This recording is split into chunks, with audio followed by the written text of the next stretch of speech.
नागिन का गांव। ये कहानी नागलोक से शुरू होती है।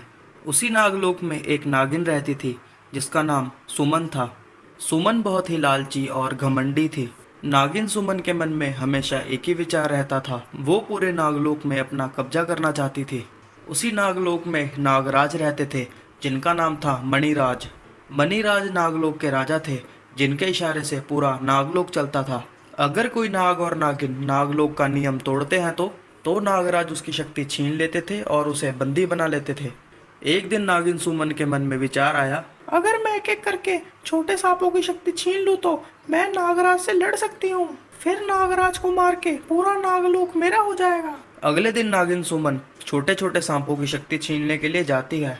वो देखती है एक जगह सांपों की टोली नजर आ रही है। फिर नागिन सुमन एक एक करके सबकी शक्ति छीन लेती है, फिर वहां से चली जाती है। ये बात नागराज को पता चल जाती है। नागराज अपनी प्रजा को बुलाती है और कहती है, नागिन सुमन को बुलाया जाए। ये संदेश पाते ही नागिन सुमन नागराज के पास आती है। अरे सुमन, तुमने नागलोक के नियम को तोड़ा है, तुम सजा के पात्र हो।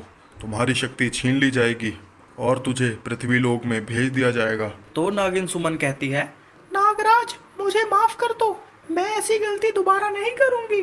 अगर मैं तुम्हें सजा नहीं दूंगा तो ये नियम के खिलाफ हो जाएगा। फिर मैं क्या करूं जो मेरी शक्ति वापस आ जाएगी? तुम्हें पृथ्वी लोक में 100 साल रहना होगा तो तुम्हारी शक्ति वापस आ जाएगी।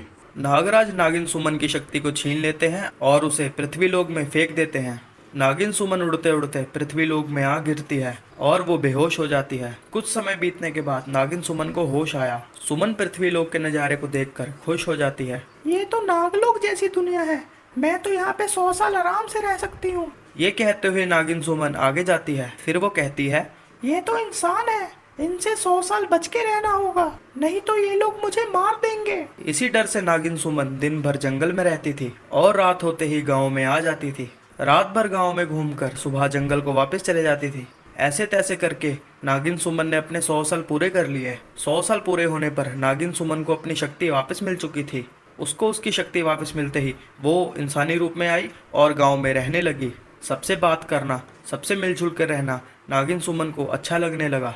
मुझे नागलोक नहीं जाना, मुझे पृथ्वी लोक में ही रहना है। यहाँ के लोग बहुत ही अच्छे हैं, मुझसे प्यार से बात करते हैं। उसके बाद नागिन सुमन वहीं पे रहने लगी।